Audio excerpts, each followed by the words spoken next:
What's going on, guys? Welcome back to the channel if you are new here. Welcome to the channel. This is Matt's. This is the main part of the show. I'm kidding. That's not the main part of the channel at all.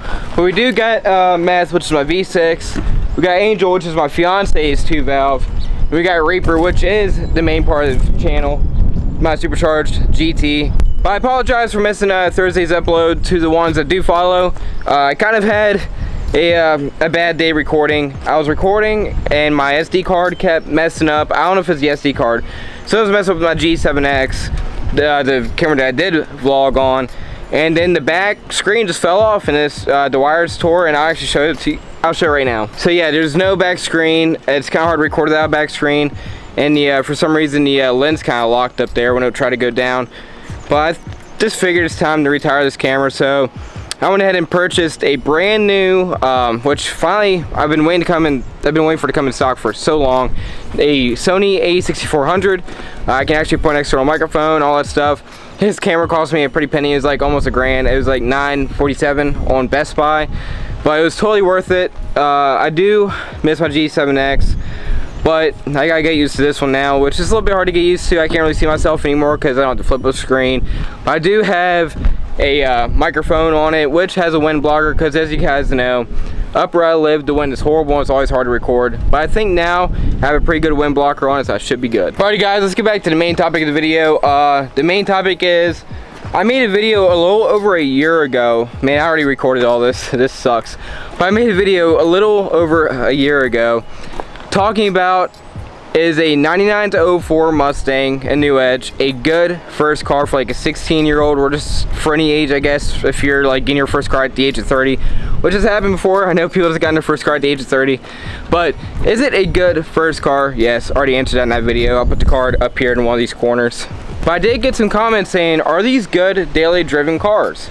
So let's talk about that. So to those that don't know the story, I got my 2000 Mustang GT Reaper right there. I got that car when I was 13 years old. So ever since I got my license, I've daily driven that car. Of course, I don't daily drive it now because it's supercharged and gas prices. Plus, I don't want to, really. I just feel bad driving it every single day. I only drive it on the weekends. This is what I drive on the weekdays, or my truck. But yeah, it's still technically daily driving new Edge. I mean, it's not the prettiest new Edge, but it's still daily drive it. It is a V6. So daily driving a V6 or a GT, there is minor gas price differences. The V6 is clearly much better on gas. So let's talk about the V6, daily driving a V6. Yeah, it doesn't sound as good, where it doesn't have the spunk as a GT, but I'm not the type to judge you if you want to drive a V6. I mean, nobody should really judge for that. I mean, especially with gas prices, and insurance does make a factor. Yeah, insurance does make a difference. A V6 is a lot cheaper on insurance than a GT because of all those crowd killer guys out there that like to, take their Shelbys for Mustang week and just, yeah, you know the story. So if you live up north, it's going to be a little bit tougher. Reasons why is because if you get snow at certain periods throughout the year, these cars are not it. I mean, I've seen people daily drive these in the snow. It is not the greatest decision, but you can get snow tires on these cars, and you can add a weight to the trunk, like sandbags or anything that will add a weight to the trunk. They will go, but still not the best. But if you live down south, like Florida, South Carolina, all that good stuff, or even in California, California sucks. But yeah, you get the drift. Where it doesn't snow, these cars are decent. In the rain, they're not the best, but they're not as bad as snow. So you can drive them in the rain, you just gotta be extra cautious. But if you're looking for a grocery gator or pile this thing up with groceries, that's gonna be a little bit difficult. The trunk space is very small. The back seat space is even smaller. And if you are looking to haul friends around, like 4 or 3 friends, 4, yeah, you're going to totally fit 4. You could probably fit 4 in one of these. That's going to be hard though. But yeah, if you're going to want to pile up your car with friends, it's possible. But if they're like freaking giants, it's not going to work out. I mean, they can. Their heads will hit the roof back here.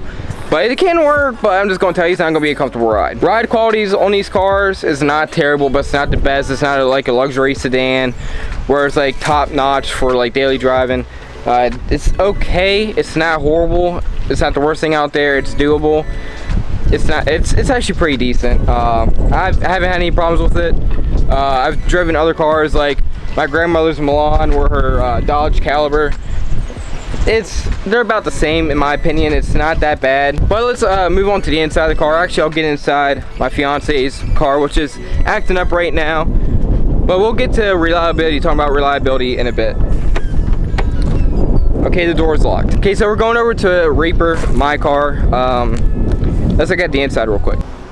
Okay, so on the inside, like I said, it's not a roomy car, excuse the trash.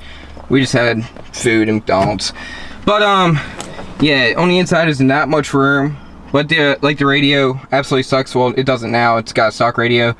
But there are things you can upgrade in here to make it a daily drivable car, or even, well, not to make it daily drivable, it's already daily drivable, but to make it even more better.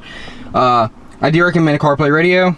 You can obviously add your Waze, your Google Maps, all that good stuff. And it's just like this was an Alpine. I forgot the exact model of it. But yeah, adding a radio definitely helps. But like AC and heat works great in this car. Right now it doesn't have AC in it because when I did a motor swap I lost all vacuum. But the AC and the heat does work amazing. It's very comfortable with that aspect. But back seat wise, like I said, there is hardly no room in your back seat. So if you're going to get friends back there, you can, but good luck. I'm a shorter guy and I have a hard time sitting back there. I've sat back there a couple times and my head always hits right up there. So moving on to reliability, the only issue I really was concerned about with these cars was the spark plugs trying to jump out.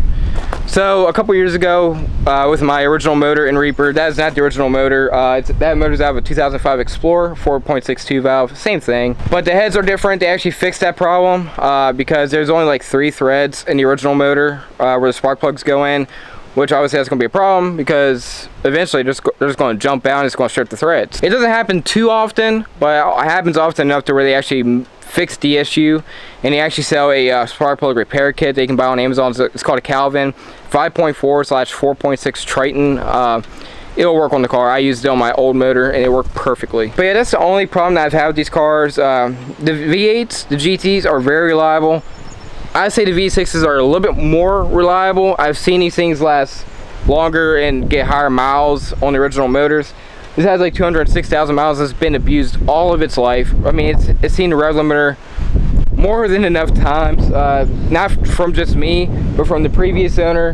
When we first got the car, he had his Instagram on there, and I looked up his videos. He beat the crap out of this thing. So that's one thing to think about. These cars have been beaten on most likely. It's a Mustang, but V6, I gotta say, it doesn't smoke, it doesn't tick, it doesn't knock, it just runs great. And I have to say, this car has impressed me. It's very, very reliable. Same with Reaper, very reliable. I've had my issues. It's because I beat the crap out of the car. But if you don't beat on it, it will last you forever.